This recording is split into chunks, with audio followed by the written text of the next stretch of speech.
Welcome to the Huddle Sports Network, where we're breaking boundaries and redefining podcasting. Broadcasting live on 6 different platforms, we're bringing you the latest in sports like never before. Imagine tuning in to real-time discussions, expert analyses, and fan interactions all at your fingertips. Each platform offers a unique experience, whether you're on YouTube, Facebook, or Twitch. We're not just sharing stories, we're creating a community of passionate sports enthusiasts. Join us as we dive deep into the evolution of podcasting, where every episode is a chance to engage, debate, and celebrate the world of sports. This is where your voice matters and the game never stops. Welcome to the Huddle Sports Network, where we're breaking boundaries and redefining podcasting. Broadcasting live on 6 different platforms, we're bringing you the latest in sports like never before, where sports passion meets podcasting brilliance. I'm Mike, the Bear fan, and alongside Bill, the Packer fan, and our buddy Ken Catalone, we're bringing you an incredible lineup of 38 diverse podcasters. Each one brings their unique flavor to the table, covering everything from game analysis to behind-the-scenes stories. Imagine diving deep into the minds of experts who live and breathe football, sharing insights that you won't find anywhere else. And good morning, everyone. It's Friday, January 10th. It's a big day today. It's football time. We got games this week starting tomorrow. We've got coaches being interviewed. The Cowboys are starting to talk about their long-term deal with Mike McCarthy. Well, probably 4 to 5 years, though. The long-term head coaches get, I guess, these days. Good morning, Michael. Good morning, Eric. You think We even have Joe Rogan in the house this morning. No, that's not a Notre Dame hat he's wearing. Good morning, Joey. But I am a Notre Dame fan, though. Yeah. In college, when it comes to college ball, I like Cal and Notre Dame. I always have. Did you see their head coaches? But Cal is my crappy team that I like them because they're my local team, and but like I've loved Notre Dame since I watched Rudy when I was a kid. What's up, Michael? Good morning, Dwayne. And Notre Dame is going to the national championship. Let's not, So did you? We'll see what happens this time, Did man. you see his interview? Their head Rudy. coach's interview. Hold on a second. I'll wait. All right. Marcus Did Freeman. you see his post-game interview with ESPN? So with a big bowl of oranges, and he. I would tell you what, this guy is popping up on NFL radars. I've seen a couple articles now where NFL teams are interested. Yeah, he just signed an extension 2 weeks ago with Notre Dame, but this is the NFL. Like that matters. Like we haven't seen that before. A coach signs a contract or an extension with a college program to bolt to the NFL because that's the ultimate dream for some of these guys. She asked him, asked him, "Oh, you're the first black head coach." He's like, he didn't even bite. He's like, "I'm not playing the race game, man. This is about the team, it's about the players." It's just, I mean, the dude answered the question like, I wish like every coach would answer that question. It's like he answered the question like a politician would answer the question, but except that it was genuine. Like he actually meant what he was saying, and like. I totally agree with you. I noticed that right away. He refused to take the race bait, and then he basically just said, "Look, the focus shouldn't be on me anyway. It's about what these guys have accomplished this season. Let's keep the focus on the team and what they've done. And if it means that more minorities are going to get opportunities, great. Like more great football coaches are going to get opportunities, great." Even when he said that, he's like, even when he said that. He even threw in white people too. Yeah, He said, I was like, he included white people, and I'm surprised like some of the political types to pick up on this. Well, they're not minorities. Oh, they kind of are now. It was funny because he just best answer I've heard in sport, with that kind of question.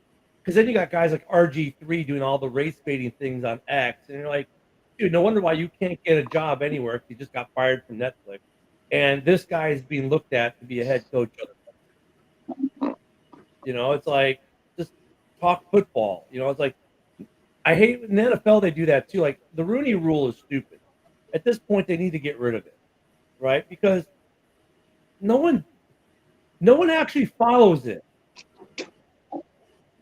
And let's be honest. Does it? They'll interview. Well, they follow it because they have to, but they don't follow the intent of the rule. Like they just satisfy the requirements, okay, right? We talked to this individual, we checked the block, and now you create situations like Flores. Well, you only interviewed me because of the Rooney Rule, and what's New York going to say?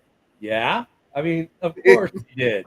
I mean, that's not your fault, Flores. I get it. Blame the NFL and the NFLPA for it. It's like New York had to. I mean, they already knew they had their guy, but they had no choice. They had to hire. They had to interview someone, and you happen to be available. I mean, I just wish they'd get rid of it in sports. I mean, what's next? Are we going to mandate? And I think we are getting away from it, but are we going to mandate what percentage of your roster is Samoan? You know what I mean? You know what I mean? I think the Rooney Rule, when it was installed, I think it was a good idea. Because like, let's be honest, if there wasn't a problem with minority coaches not getting opportunities, you wouldn't need the Rooney Rule. Like, there was unfortunately a time in football when minority coaches were looked at like minority quarterbacks were looked at, but the game has evolved past that. I think people are at the point now. It's like, I would say a majority of the NFL quarterbacks, if not half of them, are minority quarterbacks. Like, the coaches, it's still not quite that way, but there's a whole lot more minority head coaches and coordinators. Does anyone know? Remember when the Rooney Rule was enacted? Was that like at least 20 years ago, wasn't it? More than that, probably. I think it was in the early 90s. Was somewhere in the 90s. You know what? I know who will know.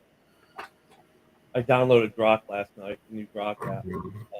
When was the rule? But I said that to say that basically I think the Rooney Rule has fulfilled its purpose. I think that minority coaches are looked at much differently nowadays, just like minority quarterbacks. Because, I mean, come on, like, and if you've been an NFL fan and you're 40 years old, like I'm 42, and I can remember the time, like, when you had like Cordell Stewart and stuff, and the stigma that came with black quarterbacks, like the stereotypes about black quarterbacks, like, oh, they can't handle the mental side of the game, like they can only run, they're not accurate passers, like, and then Donovan McNabb sort of started to change that narrative a bit, but now it's like, I think the narrative has changed. I think people understand that, anybody that can play quarterback, and anybody that can coach can coach. 2003 is when the Rooney Rule was enacted. Oh, really? That long? Really? Yep. It's been around. I thought it was years longer now. than I mean, you see a league now. It's like you mentioned, like with black quarterbacks, and now almost, I would say, the majority of the starting quarterbacks in the league are probably black. I don't think they're. I mean, or it's a pretty good mix. Probably close to 50-50, somewhere around there. I mean, I think like race in the league is pretty diverse. In the coaching trees, it's pretty diverse. We got women coaches now, filtering into the system. We got females who are coaching. We got females who are officiating of all different races. It's just a matter of time before we get a first female OC, DC, or head coach. Right? It's gonna happen. That's what I was actually just thinking, is I wonder when they're going to make the Rooney Rule that you have to like interview 2 women for the head coach position. Trust me, it's going to happen. I mean, like, we've had a couple. Women will eventually figure it out. Like, hey, the Rooney Rule got minorities' foot in the door. Like, we need to have a female version of the Rooney Rule. Like, it's just a matter of time.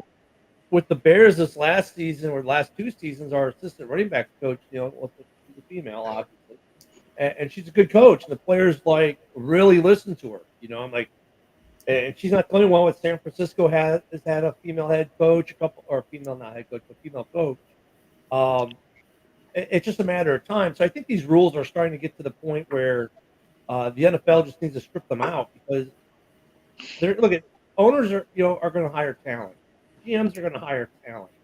If you're talented, they're already showing they don't really give a rat's ass what you want. And that's what I loved about the Notre Dame head coach yesterday with the ESPN thing. He's like, dude, it's not about that. It's about this team. It's about the talent on the team. It's about the players. It's not about my racial background. like, does my racial background help me call plays or design, coach a team or design? No, it doesn't. I mean, like, that stuff does not need to be in sports. I mean, it just doesn't, not in the way that they've instituted it. It's just like, but his answer, I thought, Yeah, I thought it was a very classy move on his part to not take the bait and to keep the focus on the team. And let's hope that Notre Dame gives either Texas or Ohio State a good game, and hopefully they can win. I'm rooting for them. yeah, I don't really want. Especially because my beanie is Napa Indians. We have the same colors as Notre Dame. Like, actually, our uniforms were blue and gold like Notre Dame's. So.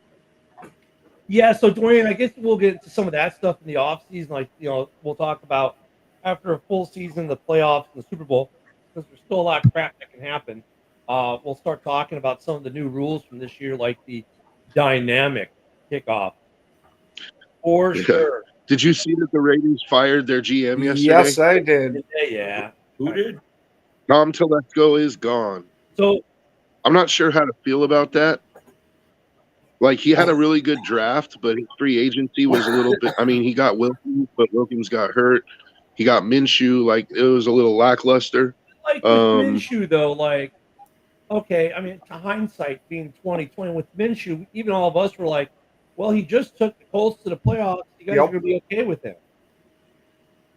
Mm-hmm. Like, I thought he was decent. Yeah.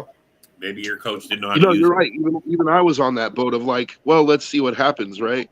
But Yeah. my thing is now, like, in hindsight, as you said, people are looking at it and they're like, that becomes a black mark on his tenure with the Raiders.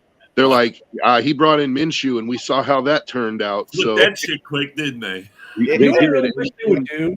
I don't think necessarily Telesco deserved to get fired, but it's indicative of something bigger going on in the building. Like, the speculation is that Brady is the one that made the decision to, and of course Mark Davis was in on the decision, but Brady, basically Mark Davis listened to Brady, and Brady feels that it's better to hire your coach and your GM together. They have more synergy, and that they're going.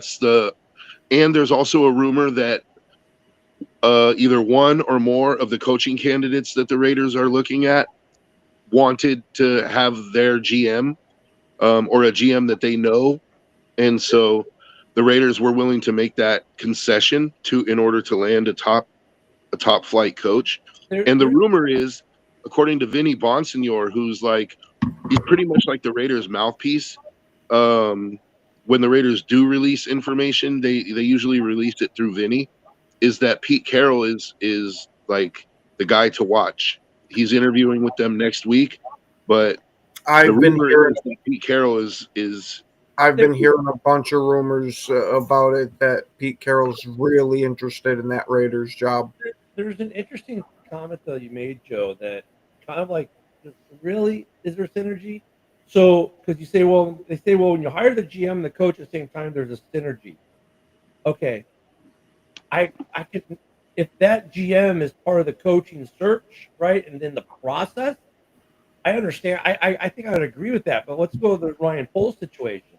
He gets hired on a Monday, and on Wednesday they hire a coach. And like, Ryan Poles did not really, he technically signed the contract, so he hired Eberflus, but he had zero part to do with the search. And at best, he was given, by one or two reports you may hear, given a list of 3 names, said, here, pick one of these 3 names to be the head coach, right? Mm-hmm. So what kind of, I mean, and he wanted, supposedly, again, I'm not sure about the accuracy of reporting, but supposedly, he wanted Flus gone at the end of last year. So I don't know if you hire them together. I don't really know. So you're right. I agree with you. Both the new guy.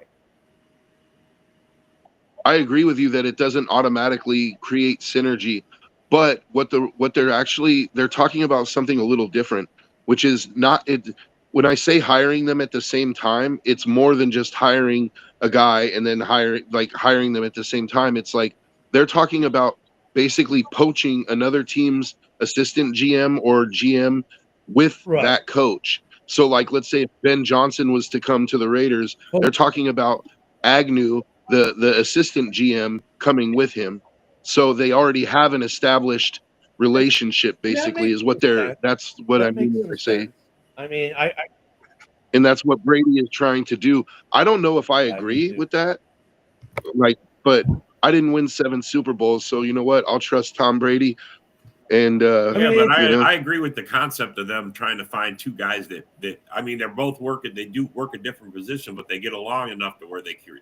I mean, finding 2 guys like that's probably the way to go. I mean, honestly, I don't know what's better, to pick a GM and let him pick a coach, or pick a coach and then I mean, but to me, the fact that they even want to do that makes me want to play there. You know what I mean? Look at the universe, Green Bay. I mean, Goody was there. He picked the head coach.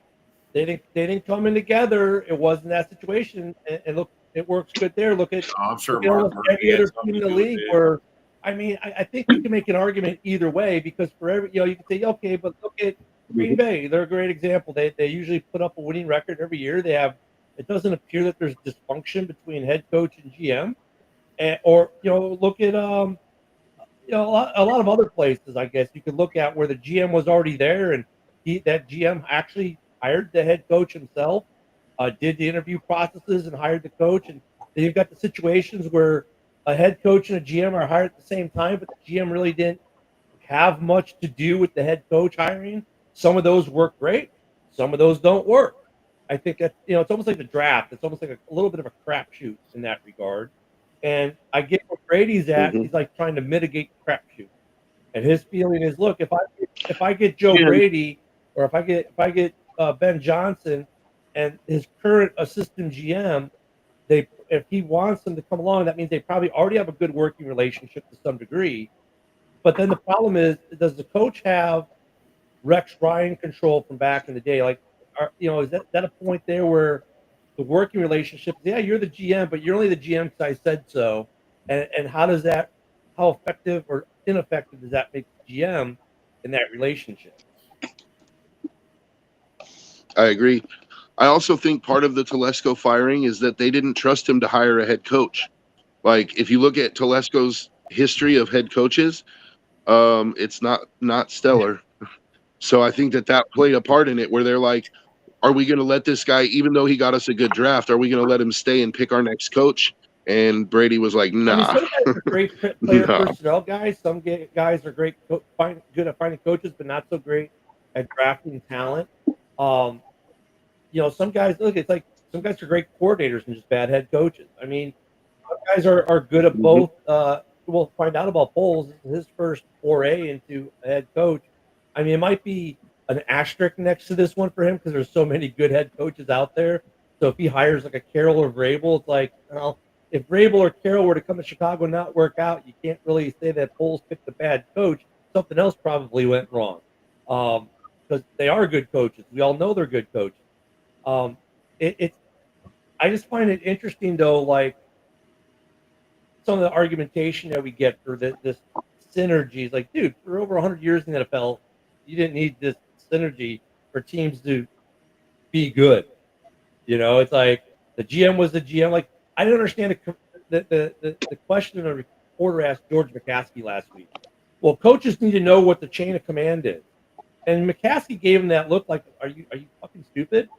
You guys, like, let me see. The head coach reports to the GM reports to the president of football operations, Kevin Warren. Kevin Warren reports to ownership. It's it's vertical. It's really not that hard. Yeah, but who are they going to be reporting to? The head coach reports to the GM. The GM, it's like, come on, guys. Like, how stupid can we really be? It's like, some things just happen. Isaac, hey, that's kind of how I envisioned it. Isaac is like, Telesco walked into his office and it was already packed up, and Brady had his feet up on his desk. Like, hey, Tom, you got a minute? Have a seat. Let me try to find something for you guys, a piece of media that I'll have to share from my X account. It's probably going to have some political tags on it, so ignore that. But I think for what we're talking, it's like perfect. And just like, you'll just have to change out names like for Brady and stuff in your head. But let me see if I can find it. I know I posted it near the election. But it's I just gotta find it and then I'll pull it up for you guys. And this is gonna be Brady coming into. Personally, I'm excited about the direction. Like, when Tom Brady bought a part of the Raiders, like, there's only one reason Tom Brady became a minority owner in the Raiders, in my opinion, and that's because Mark has no heirs, and he's looking for somebody. Like, Mark's not going to live forever, and he's looking for somebody that's going to take over the team when he dies, and he wants to make sure that he leaves it in good hands. And so I think he's like, let's see what Brady can do. I'm being dead serious with you. I fully expect that when Mark either retires or becomes too old to run the team, that Brady will get a private equity group together and he will purchase the Raiders from Mark Davis. Get what you're saying, Joe, but what I'm smiling about is how Brady went from one of the most hated players to Raiders fans from that Tuck rule to now he might be the Raiders savior. Bro. Oh, hey, look, there is still quite a bit of saltiness in Raider Nation about that, but it's come to the point where the Raider fans are like, you know what? We just want to win, dude. And if Tom Brady helps us to win, then the Tuck rule is forgiven. Like, we're willing to get behind it. You're willing to sell your soul to the devil for a Super Bowl ring, bro. If Tom Brady gets us a Super Bowl, I'll buy his jersey and wear it. I'll have a special custom Brady jersey made. What's up, Phillip? And I'll wear it. What the fuck? Damn, Joe. That easy, huh? Just for a Super Bowl? You sell your soul. Sell your soul. Rob, I was 1 year old when the Raiders won their last Super Bowl. I'm not old enough to remember it. I want to see one before I die, dude. Just one. But you can't sell your soul, man. No, but it's not selling your soul. If the guy is like, he wanted to come here, he obviously doesn't have any sort of animosity towards the Raiders. We have animosity towards him for a decision ultimately that he didn't get to make. He's not the referee if he saves you guys, they'll put his name on a Raider jersey, and then it'll at least be a Brady jersey. Dude, if he wins us a Super Bowl, they could put a statue of him in front of Allegiant Stadium. I don't care. Bro, they probably won't do that. There'll be too many guys like you standing there jerking off all day. They'll be kissing the feet of the statue like Catholics, like putting flowers in their hands, like bless that's Mr. Brady. No, dude, like I trust him. I trust him. I think he, at the very least, he's going to take the Raiders in a different direction than we've been going for the last 20 years. And I'm curious to see what that direction is and how it turns out. At least it's at least we're not doing the same thing over and over and over again anymore. It's like there's actually going to be some kind of change that takes place, and either that or he bought some ownership to finally bury the Raiders down. He says, "All right, there you go. Here's one less fuck you. Your franchise is gone." Yeah, I never said I was going to sell my soul. Like that's a little much, but I did say I would wear a Brady jersey. What would Brady's Raiders? What number would? No, but like if Brady can get Pete Carroll in the building, I mean, do you guys honestly think that Pete Carroll is not going to improve the Raiders? For the 3 years he's still going to be alive. I think Pete Carroll improves any team he goes to coach, whether it's Vegas, Chicago. I don't know where else he's interested in, but I think he's good. I think Chicago's out now. What now? So I think Chicago's out now. I don't think no, he just interviewed there yesterday. That's your first mistake, trusting Brady. I mean, here's the thing, and here's the thing. I mean, we already know this with this coaching carousel. What we He's going to make are normally completely opposite of the truth. They'll be coached, but I mean, Brady. I think Carroll would improve the Raiders. He'd improve the Bears if he went there. He'd improve the Jets. I don't think he'd ever go there, though. I was going to say, I don't think anybody could improve the Jets, honestly. With the way that organization is run, they've had multiple different high-profile guys come in, and just about everybody sucks once they go there. Rex Ryan had him in 2 straight AFC Championship games. I think Rex could go in there and improve them right now. Is he going to win them a Super Bowl? See, I think what we're talking about is the same thing, but just we're saying it differently. Like, I don't think anybody can get that franchise across the finish line to the Super Bowl, like to win a Super Bowl. But I think Rex Ryan can definitely improve them. I think the second he goes there, their defense, which is already good, is going to become top 5. And then, he's just got to get a good offensive coordinator, and he's got to fix his quarterback situation. He has a running back. He has a good receiver. Like, he needs to add some more depth or some more talent to the offense, but the defense is just fine. Like, I like Rex Ryan to the Jets. I think he's the only one that can actually turn that team around right now. Well, not the only one. Pete Carroll might be able to, but I don't think Pete's style is the same. I think the Jets need a hard-ass coach like Rex Ryan, I think that's what it's funny. It's the whole New York vibe. Fucking Isaac. You listen to players though, and that's like what players like. You listen to the exit interviews in Chicago, right? That's what the players want. They want a guy who's like going to coach them hard and not like take it easy on them.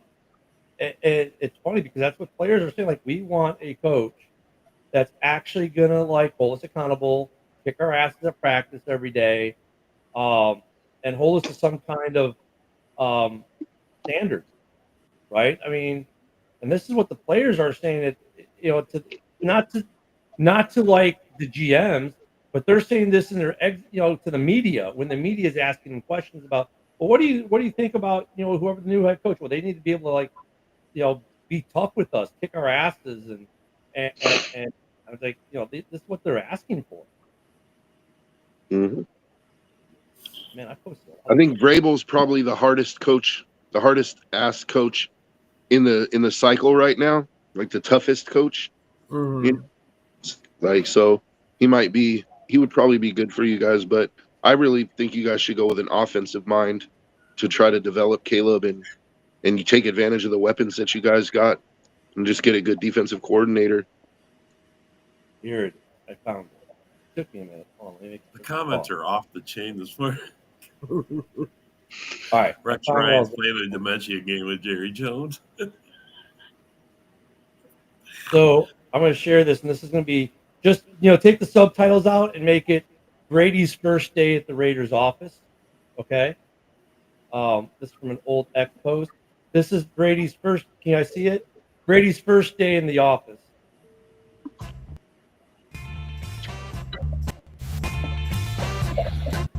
Jesse, how have you been? I've been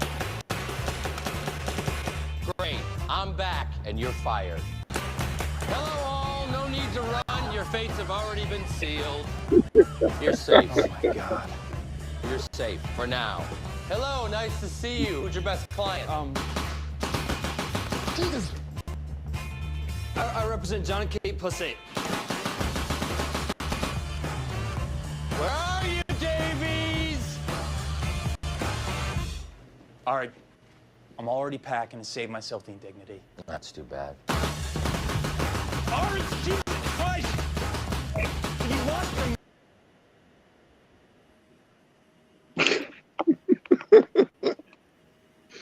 That was Brady's first day in the office. You love that?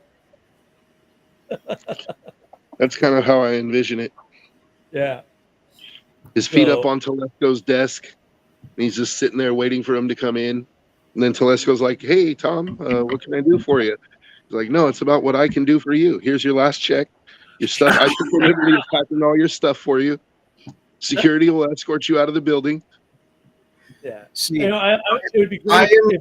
I envision Brady walking in there like the Jesse Jackson episode of South Park, pulling his pants on. All right, kiss it. Kiss it. Are you really sorry? Are you sorry? That video's been used for different things like that. But that's so great. Like, he just walks in with a paintball gun. Hi, I'm back. You're fired. I love it. What a way to fire. Oh, I could see Brady doing that though. Brady firing that Botox.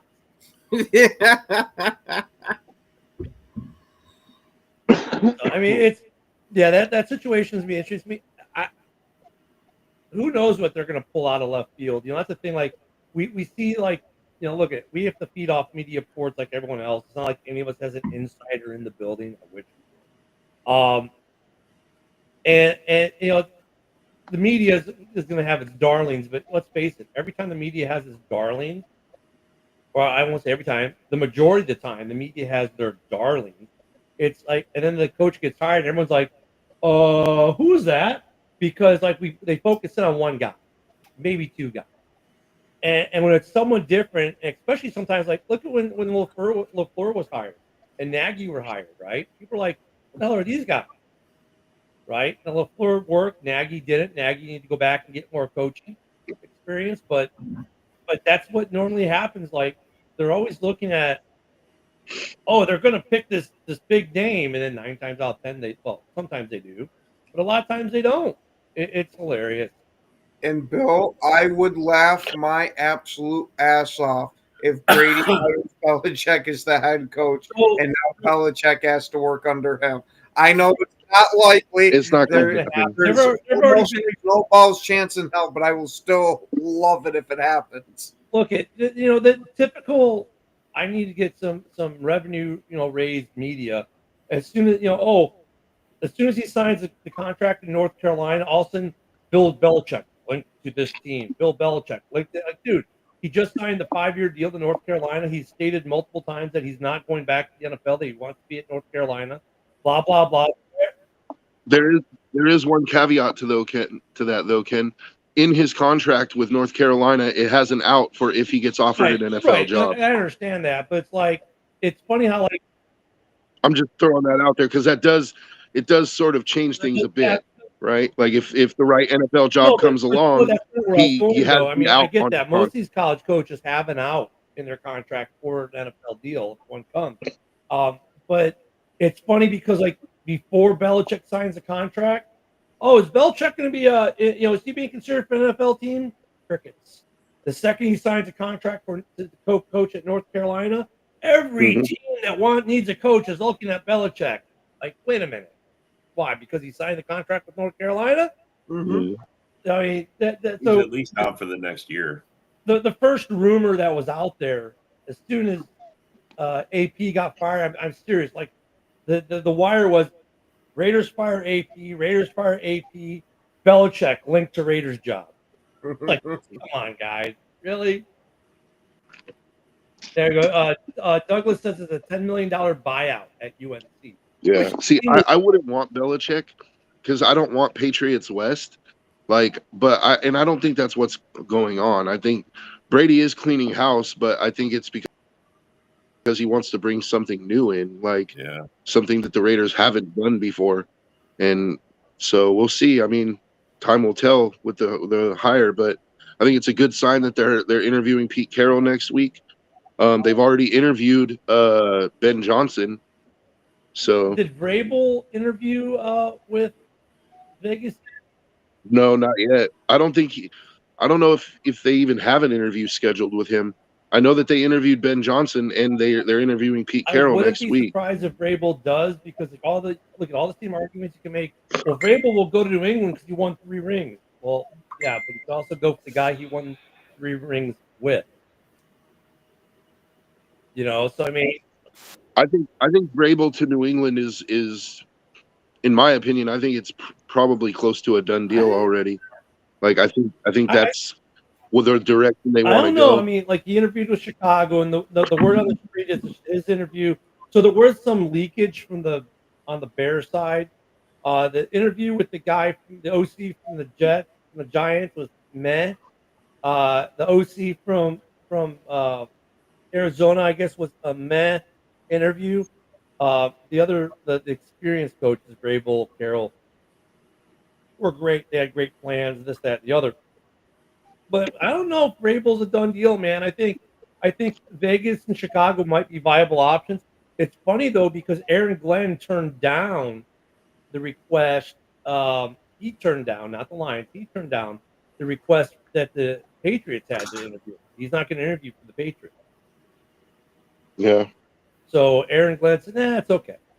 I'm not going to." Dion yesterday, Douglas. I don't know if you caught what we said yesterday. Dion wants to coach. If he can coach both his sons, which means Vegas would have to get both of them. And I don't see that happening. No, thank you. Yeah, I don't see that. And No, I thank mean, you. just the odds of a team drafting both of them in the draft is just astronomically huge. They'd have to make some trades, and everyone would know what was going on. And yeah, I don't want to trade up, to be honest with you. Like, I don't want to give up the draft capital to go get Ward or Sanders.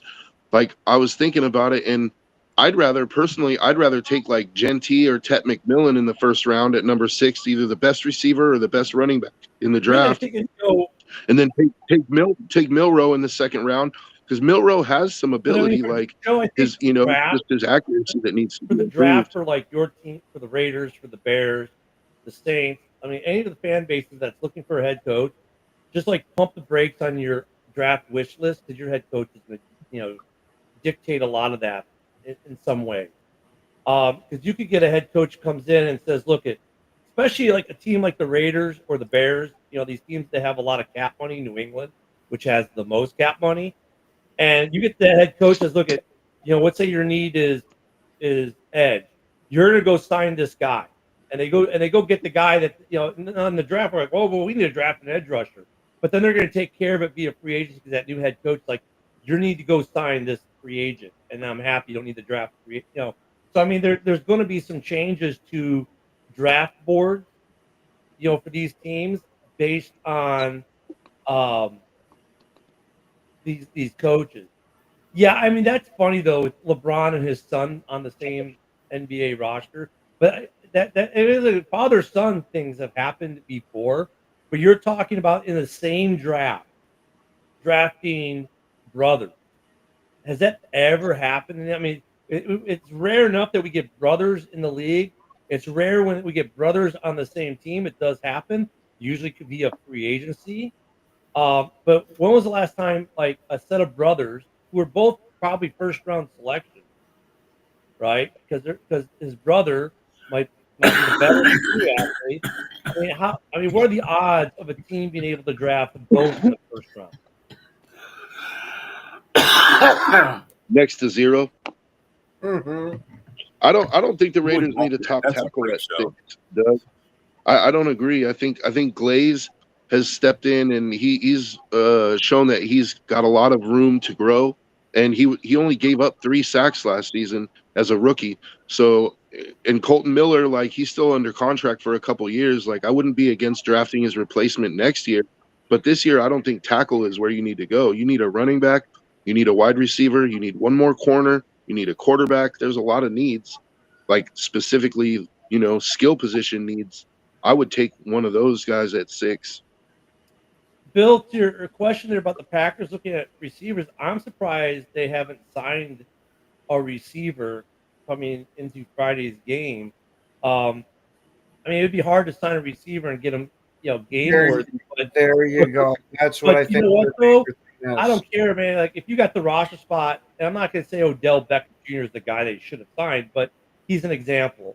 If you got a veteran like Odell Beckham Jr., who you could sign on Monday, you could have signed on Monday and at least got into your roster to do certain things. I mean, that would have been smart for them, but then again, they might just feel comfortable with what they've got, and some teams do it, some teams don't. Like, it's easy to do with certain positions, like a running back or wide receiver. Yeah, those are 2 positions where the playbook they don't have to really know it as well as other positions. Like, you can kind of fake the funk or learn on the fly. Because with a receiver, it says, okay, here are your route. Okay. And then just go create and be the third option. Okay. So in a way, I'm a little bit surprised that they didn't, but then again, I'm not. I'm not. If we have any change at receiver, it'll be during the off season. We're not usually too much of a team that's going to sign guys late in the year because of injury or something like that, unless it's some massively devastating injury. Yeah, we lost Christian Watson for the rest of the year, but we've got a bunch of other receivers, and it's not like Watson's production was huge and it's some glaring hole that needs to be replaced. Fred brings up an interesting point, and it's the first for the NFL, right? They're playing a playoff game in Arizona. Yeah, those close sources ones, I take with a massive grain of salt because unless they're going to identify themselves and say, "Hey, it's I mean, me," if you're going to and sign this is someone what today we're that's not doing. playing, well, if you're going to sign someone today, they're probably not playing this weekend. That's just it. You would have done it. You would have done it Monday, but yeah, moving Monday Night Football from LA to Arizona because of the fires, I get it. I think is. I mean, we've had teams play in other stadiums, like the Saints have played in Jax before, but it was not a playoff game. Is this the first playoff game that's been moved? I think it is. Um, I don't. I mean, I don't know who that benefits. It's only a short drive from LA, and people are trying to get out of LA right now, anyways. And there might be a lot of people from LA already in Arizona who have fled LA. So, I don't think they're going to be too worried about a football game if they flood the house from the fires. you'd be surprised because like in chaos that gives you some normalcy. It gives you a break from reality that you're Okay. facing. So I can see why people would flock to the game to be a respite from reality and what's going on in their lives, and if they already have tickets or whatnot, well, shit, we need to we have nowhere else to go. At least we can go enjoy something. I mean, so I mean, but it is interesting that the game is now going to be in Arizona. I think it's the first time they've done a playoff game like that. I'm wondering what the crowd is going to be like for sure. That's a tough game for the Rams, dude. Some of those players lost their houses probably. I mean, I don't know if you saw the Palisades there. Like, it looks like someone just leveled it with they dropped a Moab. Like there's nothing left. There's been talk for a while that the firefighters of LA knew that if a fire happens to drift that way, it's going to take a lot of shit down. Yet nobody really wanted to do anything about it. I think as of like 11 p.m. Central last night for the 4 fires, the containments were 0, 0, 0, and 6%. So they're obviously having issues out there, but some of these players are affected for sure because these are areas. Some of these areas that burn are where these players probably have their homes, like Sean McVay. I mean, he had. I don't know if he's in that affected area, but I mean, the players are affected. Some of these players are losing their homes, not just the fans. It's be interesting to see how that game on Monday is affected. Besides the fact that they've moved it from LA to Arizona. Yeah, I see this pretty much being a Vikings home game. All right, I looked it up, man. Okay. 1936 was the first time that they ever moved a game. And that was the NFL championship game between the Boston, now Washington Commanders, and the Green Bay Packers. Was the first one to be held on a neutral field, something that has become a commonplace in today's game. Okay, so that was moved for a neutral field, but this is being moved to a neutral field. Yes, because of the wildfires, but this is the only other time. It's the second time a playoff game has ever been moved. Wow. So one basically established the neutral field championship game. Yep. And then, okay. Yep. So I had to look it up, bro. In 105 years, what are we going to have in 20 years from now? Neutral field playoff games too? I was just going to say that. Is that next? Well, I mean, I don't think that's the case. I think that I agree. That's probably the best thing for you to do. There's a neutral site. Go to it and have a championship game. I mean, that's awesome. But I mean, just to do playoffs, no, you should have home field advantage. That's what got you your record. You played those home games. The home crowd was behind you, so the home crowd should enjoy the playoffs. Yeah. But as far as going to a neutral site, I totally agree with that. Yeah, and Eric, to answer your question, I expect Evan Williams to have an impact. TJ Slayton, I think it's going to be how it's been most of the year. You got a 50-50 shot with it. And Quay, I have no idea what the hell we're getting out of him. Fred, Cooper will be all over the field, but who knows with Quay. Fred, there'll be Chargers fans in Houston. There will be Chargers fans in Houston.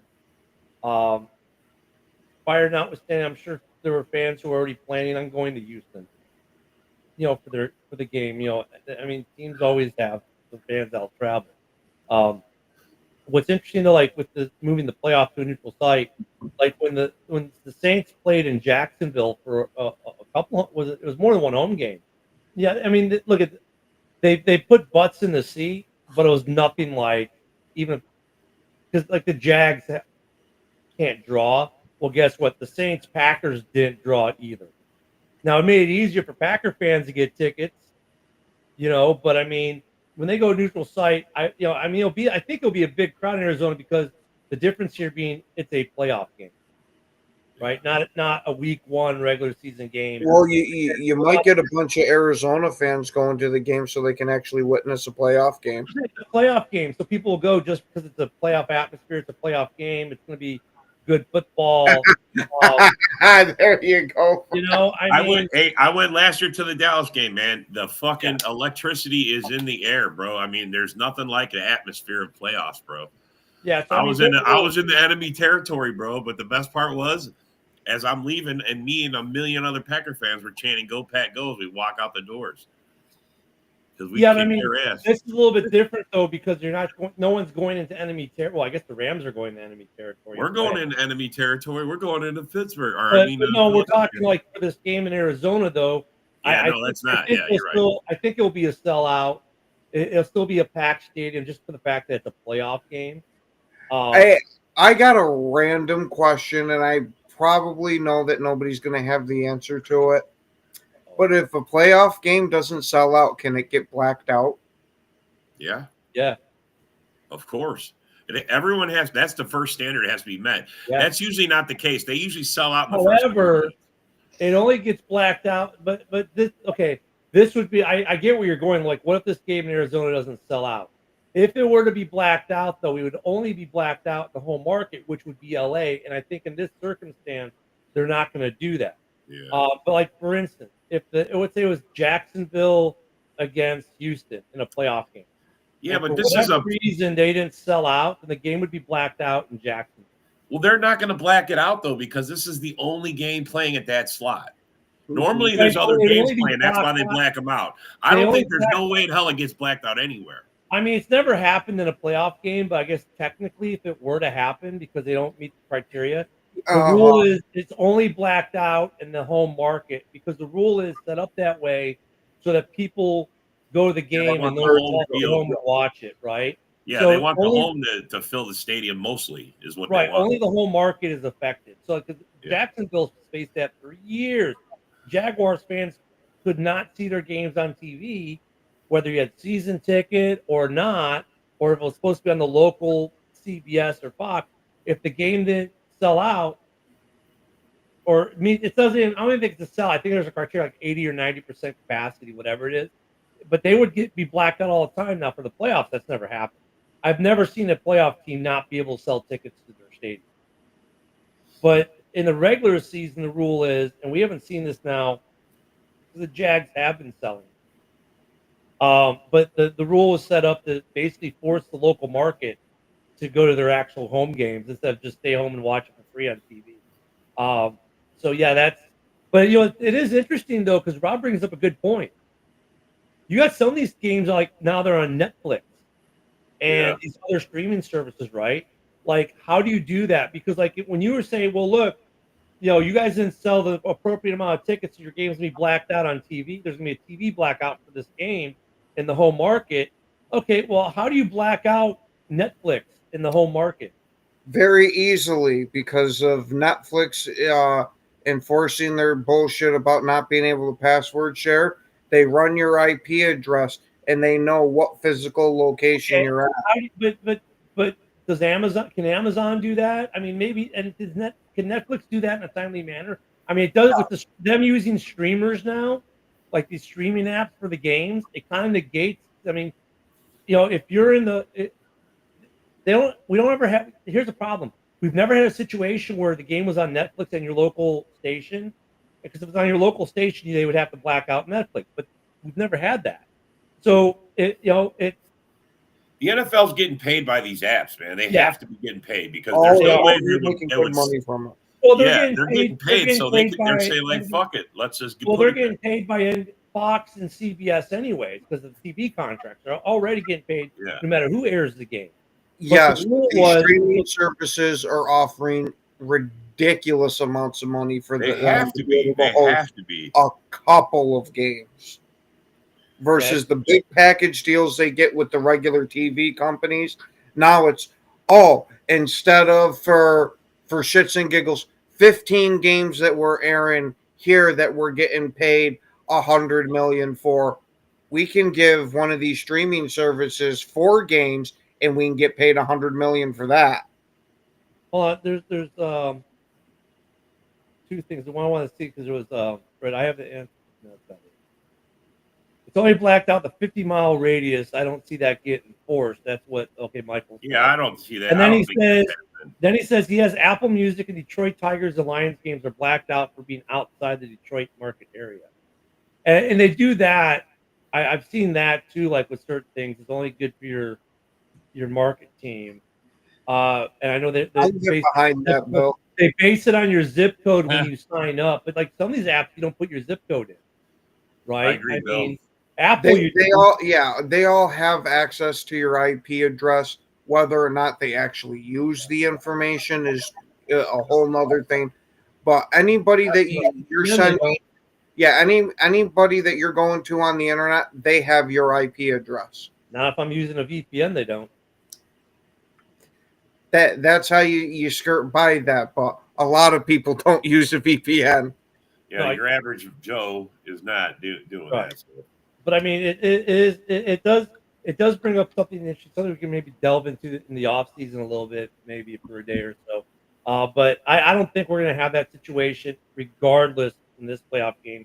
Even if they don't sell the stadium out or whatnot, A, it's a playoff game. B, it's moved from a natural disaster. They say, well, exception to the rule, because of the fires, we're not going to enforce it. And I don't think it's been enforced in the regular season in almost a decade. I don't think it's. I mean, I think the Jags were the last team to have that enforced.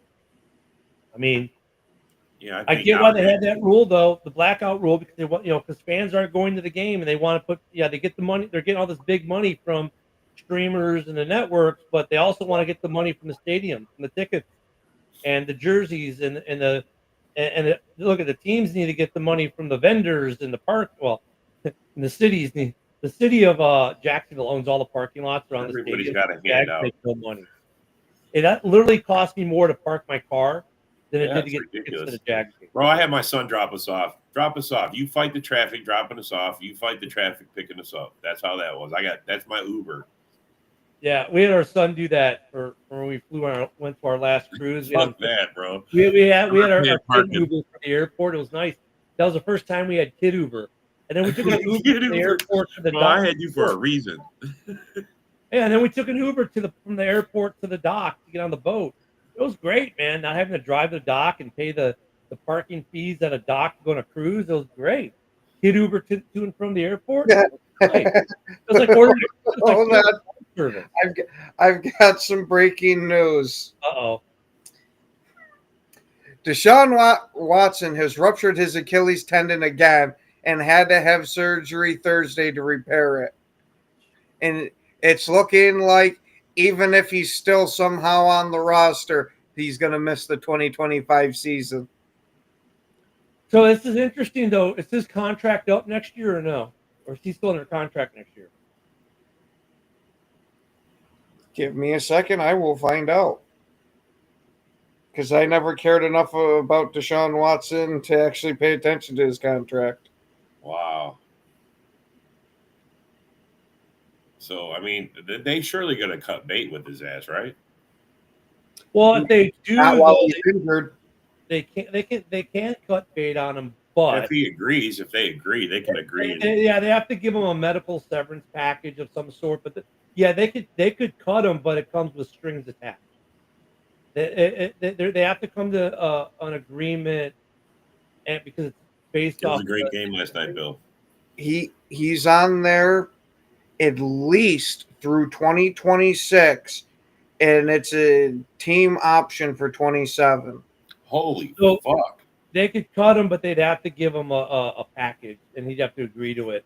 But here's the thing, though, too. If they keep him on I think if he goes to the IR, right, for next year, all next year, he won't count against the cap though, because he's an injury. He'd be an injury exclusion that doesn't account for the cap. We've seen that before.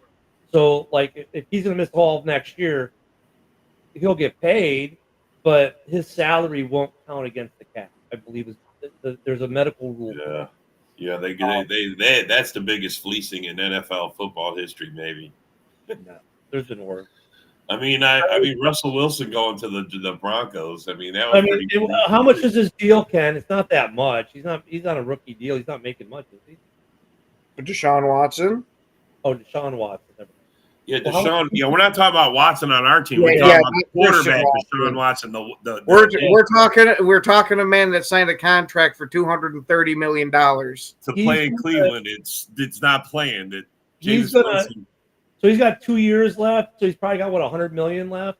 They'll make him. I bet they'll do the. Holy mother of God! How much was guaranteed in his contract? They'll move him off. The whole thing. Oh, they guaranteed a whole. Oh yeah. When he signed him, we knew that. But Ken, how much is left? How much is left? 2 years with a 5th-year option. Oh my God! No, they redid part of it last year. They redid it. Oh so my God! Worse than you think, Rob. Oh, probably 40 or 50 mil a year. Yeah. Wow. It's 26 mil a year, so about 92 million they still owe this guy. So, but here's the thing, though, with the injury, there are rules in place where actually this is a good thing for Cleveland if they want to move off, because they can move off him and not have it. I mean, they're going to have to pay him the money, so the money's probably going to be out. But actually, they might not even have to pay all the money because of the injury. Well, depends on the contract. Well, it's a fully guaranteed. Right, but there's always language in the contract. Fully guaranteed is not fully guaranteed if A, B, C, or D happens. You know what I mean? So, I bet we will see something. That contract is one of the ones that has the injury protection to where if you get a major injury, But here's the thing, though. I don't think Cleveland Browns ownership. I mean, losing the money is one thing, but the bigger question for them isn't that we have to pay this guy $90 million over the next 3 years.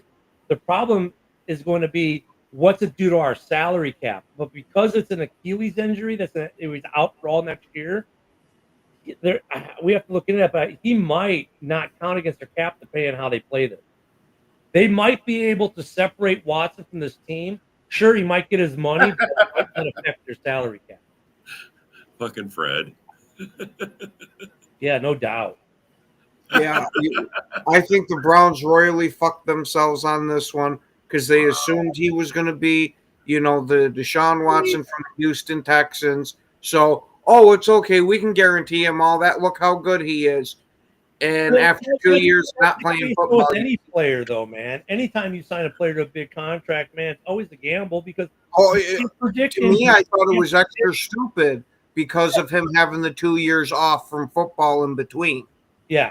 I mean, look at their case. You're right. But I mean, I love when guys, we should never sign this guy to a big contract. Well, but when we signed him to a big contract, you were happy because the guy was really good. Yeah, but then he came here and got hurt. Well, you can't predict that. That's part of the game. No, it sucks. It's just part of the game, bro. It comes with the territory. You don't. Yeah, I mean, that's just the way it is. Those fans that bitch about that, those are the fucking fake ass fans. I'm sorry. It sucks, bro. I would not be surprised to see Cleveland moving on from Watson and now getting a break in their salary cap because of the injury. Like they'll do the whatever the rule is for that. There is a rule though that does protect Cleveland on their salary cap to a degree. So they may not get to save all 25 mil a year, but they're not going to get all of it in dead cap space. Now, if they move on from him with this injury, there is an injury protection thing for the team in their cap as well. So we'll have to see what transpires there, but we'll find out maybe next week. We'll see. Otherwise, guys, enjoy your weekend. Don't forget, tonight we've got Frozen Thunder Network at 7 p.m. Central, 8 on the East. Tomorrow we got both Viking shows. We got open mic night. We've got Sunday. We've got Red Zone Rant and House Hall. And we'll be back here again Monday morning to go over all the playoff games except Monday Night Football, of course, which we may just talk about. But enjoy football this weekend. Everyone be safe. If you're in California, in the LA area, please be safe. Hope the fires do not affect you. Have a great weekend and go, Pack, go and kick some Eagle ass. That's even though Ben's been saying the Eagles are going to beat them all week, but hey, whatever.